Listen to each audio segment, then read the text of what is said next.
예수님은 금요일 제3시 우리나라 시간으로 오전 9시경 십자가에 못 박혀 매달리셨습니다. 시간이 지나서 제6시 정오가 되었을 때 갑자기 온 땅에 어둠이 임하여 제9시까지 계속되었습니다.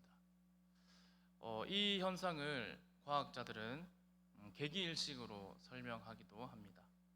여러분 백과사전 같은 데를 보게 되면 이 개기일식은 지구와 달과 태양 이렇게 나란히 위치하게 되어서 달이 태양을 가렸을 때 지구에서 보았을 때 어두워지는 그러한 현상을 말합니다. 그런데 이 개기일식의 지속 시간이 그렇게 길진 않습니다. 그러니까 짧을 때는 약 2분 정도 나타나게 되고, 아니면 길게는 8분 정도면 그 현상이 다 끝이 나게 됩니다. 그런데 오늘 본문에서 이 정오에서 즉 제9시까지, 즉 3시간 동안, 그러니까 정오에서 오후 3시까지 이 3시간 동안 이 어둠이 임했다라고 하는 것은 예수님이 십자가에 매달리신 바로 그 현장에서 그 현상을 이 개기일식으로만 설명하기는 어렵다는 것입니다. 그러니까 이런 것은 자연 현상을 거스리는 것이고, 예수님의 그 죽음이 가까웠을 때 이 태양도 빛도 잃게 되고, 또 하나님의 아들이신 바로 그 예수님의 죽음을 슬퍼하는 우리 하나님 아버지의 그 마음을 이런 어둠을 통해서 대변해 보여주는 것이라 그렇게 말씀드릴 수 있습니다. 예수님은 십자가에 매달려 약 6시간 동안 그렇게 고통을 당하셨고, 제9시 그러니까 오후 3시경 크게 소리질러 말씀하십니다. 엘리 엘리 라마 사박다니, 나의 하나님 어찌하여 나를 버리셨나이까 라고 그분은 크게 소리 질렀을 때 그 소리를 들었던 그 곁에 있던 어떤 이는 그가 엘리야를 부른다라고 그렇게 말하고, 또 그 중에 또 어떤 사람은 달려가서 그 해면에다가 신 포도주를 깨어 그것을 갈대에다 끼워서 마시게 하고, 또 엘리야가 와서 내려주나 보자 하면서 이들은 끝까지 예수님을 희롱하고 조롱하였습니다.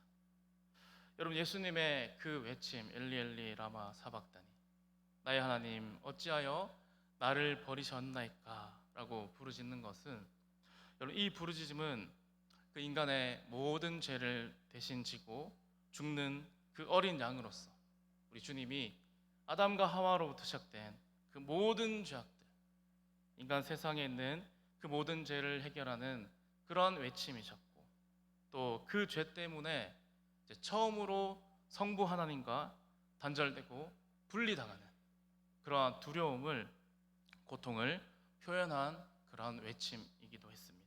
그리고 예수님은 마지막에 큰 소리를 지르시고 숨을 거두시게 됩니다.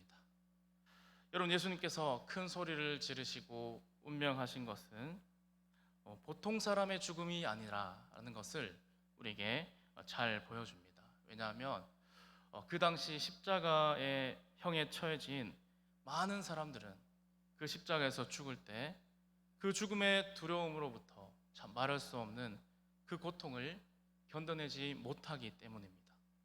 그러니까 아무리 독한 죄수라 할지라도 이 십자가형에 처해지게 되면 시간이 지날수록 그 못 박힌 손목과 팔에 그 고통뿐만 아니라 호흡이 곤란해지고, 또 수시로 발작되는, 그러니까 반복되는 그런 발작과 경련, 그런 것들 때문에 제발 빨리 죽여달라라고 그렇게 사정하기도 한답니다. 그리고 또 로마 군인이나 다른 사람들에게 격렬하게 그들을 비방하며 또 저주하기도 하고, 또는 그 고통이 너무나 힘들어 미친 사람처럼 비명을 지르다가 울부짖기도 하고 그렇게 합니다. 그런데 여러분, 예수님께서는 그 모든 것을 그렇게 하지 아니하시고 그 마지막에 이렇게 큰 소리를 지르며 죽으신 것, 바로 이것이 그 죄에 대한 정복과 승리의 선언이었다라고 그렇게 말씀드릴 수 있습니다. 그럼 그 증거로서 우리 읽은 본문에 보시면 그 예수님이 큰 소리를 지르시고 돌아가시는 그 순간, 숨지시는 순간 그 성소했던 휘장이 위에서부터 아래로 찢어져 둘이 되었습니다. 여러분, 이것은 예루살렘 성전의 그 성소와 지성소를 구분하는 그러한 휘장이었는데, 그전에는 오직 이곳에 대제사장들만 들어갈 수 있는 그러한 곳이었습니다. 그런데 이제 예수님께서 십자가에서 죽으심으로 말미암아 이 죄에 대한 정복과 승리를 선포하여서 이제 주님을 믿는 그 모든 사람들이 그 지성소로 다 나아갈 수 있는, 주님의 보좌 앞에, 하나님의 보좌 앞에 직접 나아갈 수 있게 됨을 오늘 우리에게 말씀하고 있습니다. 그래서 여러분, 여기서 그것과 함께 중요한 이 마가의 기록이 이어져 있는데, 바로 그것이 백부장의 고백이라는 것입니다. 39절에 보면 예수를 향하여 섰던 백부장이 그렇게 숨지심을 보고 이르되 이 사람은 진실로 하나님의 아들이었도다 라고 그렇게 고백합니다. 여러분, 예수님이 십자가를 지기 위해서 골고다 언덕으로 가는 그 길에 억지로 붙잡혀서 예수님의 십자가를 대신 지고 갔던 한 사람이 있었습니다. 그 사람이 루포의 아버지 구레네 사람 시몬입니다. 그는 십자가를 지고 가는 그 잠시의 순간에 그는 예수님을 보았고 또 잠깐 동안 예수님과 함께 했습니다. 그런데 이 구레네 사람 시몬이 예수님의 십자가를 지고 가는 그 일로 인해서 그가 예수님을 나중에 영접하게 되었고, 또 이제 그의 온 가족이 이 복음을 전하는 그러한 귀한 일꾼으로 쓰임 받았습니다. 여러분, 오늘 본문에서는 바로 이 백부장, 로마 군인이었던 그 백부장이 이 구레네 사람 시몬 같은 그러한 반응을 보이고 있다는 것입니다. 그럼 백부장이 누구입니까? 그는 이 로마 총독 빌라도의 명령을 받아서 예수님의 십자가형을 집행하는 그런 실무자였습니다. 빌라도가 예수님을 십자가에 못 박히도록 넘겨주었을 그때부터 이 백부장은 바로 예수님이 십자가에 못 박혀 죽으시는 그 모든 과정들을 다 지켜보았다는 것입니다. 그러니까 예수님이 붙잡혀서 신문받고 채찍에 맞을 때에도 그가 함께 있었고, 또 구레네 사람 시몬이 십자가를 지고 대신 지고 갈 때도 그 현장을 다 보았으며, 또 로마 군인들이 예수님께 자색 옷을 입혀서 희롱하고 가시 면류관을 씌우고 침을 뱉고 그렇게 조롱할 때도 그 모든 것을 이 백부장이 다 보았다는 것입니다.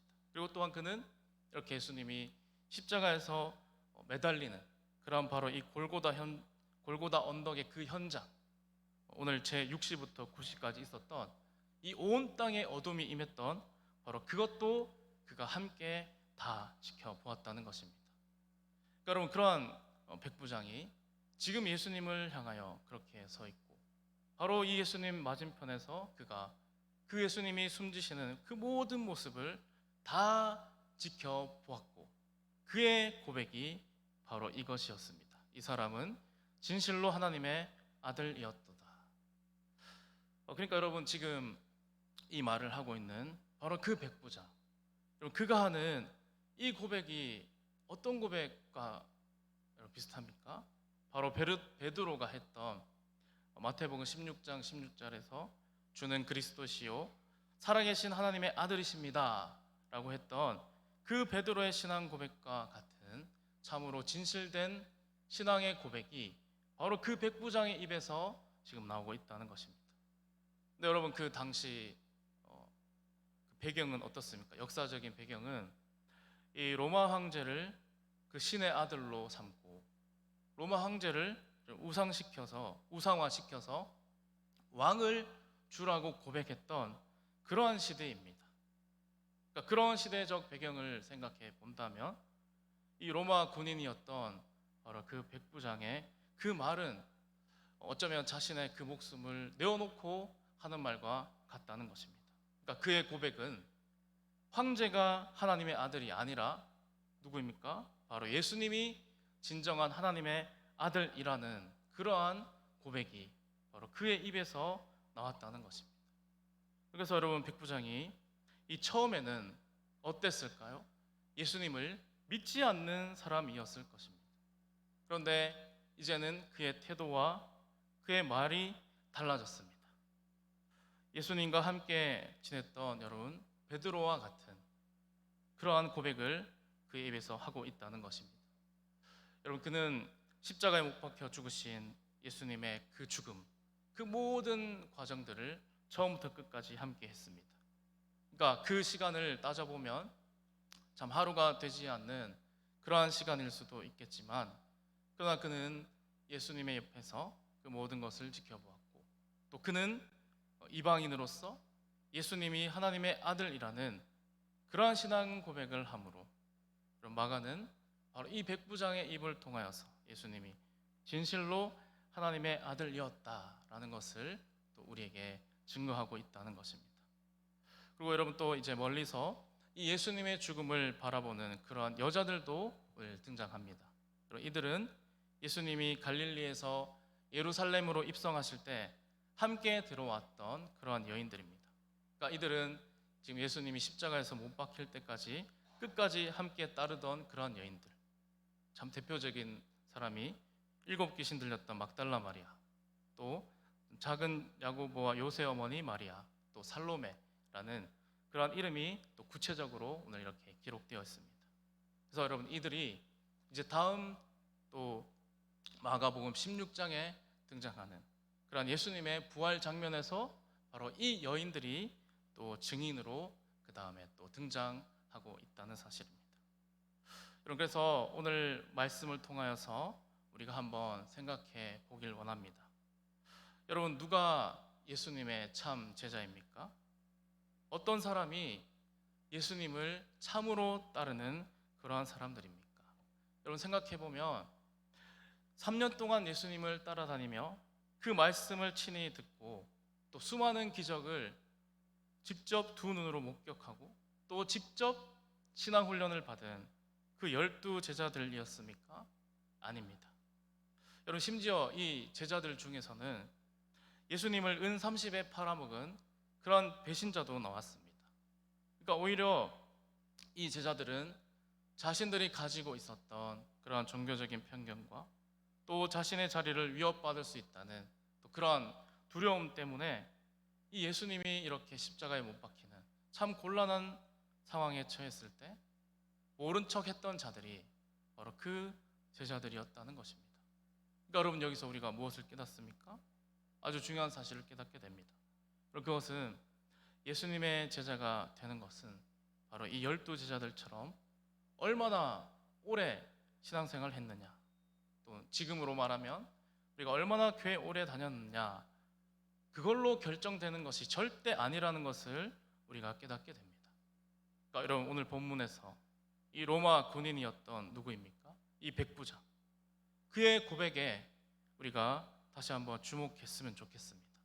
백부장은 정말 짧은 시간, 예수님의 제자들과 비교하면 불과 정말 하루도 되지 아니하는 그러한 몇 시간 동안 그렇게 주님을 만나보지 못했고, 또 구레네 사람 시몬도 그가 골고다 언덕으로 올라가는 그 짧은 시간 동안 주님을 만나보지 못했습니다. 그런데 예수님과 실제로 만났던 바로 이 두 사람은 그 시간이 전혀 문제되지 않았습니다. 정말 짧은 시간, 짧은 순간이라 할지라도 살아계신 하나님의 아들을 만났을 때 여러분, 바로 그들의 생각과 가치관, 그 모든 것이 송두리째 변하게 되었다는 것입니다.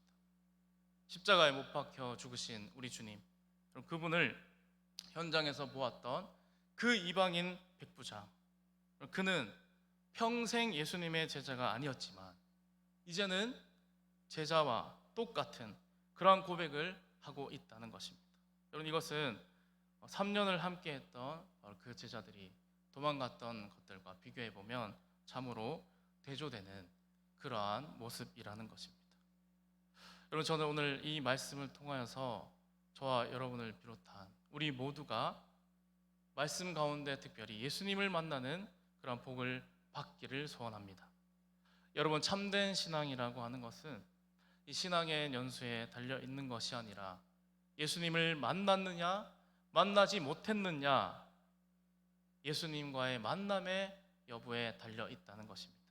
오늘 이 자리가 예수님을 주로 고백한 바로 백부장과 같이 주님 앞에 우리 모두가 서 있는 자리인 줄로 믿습니다. 저와 여러분 모두가 백부장처럼 예수님을 만나는 그러한 은혜와 복이 이 시간에 임하기를 간절히 소망합니다. 그래서 날마다 우리 안에 주님과 함께하여서 진정한 제자로 늘 살아갈 수 있는 저희 모두가 되기를 간절히 소망합니다. 우리 함께 기도하겠습니다.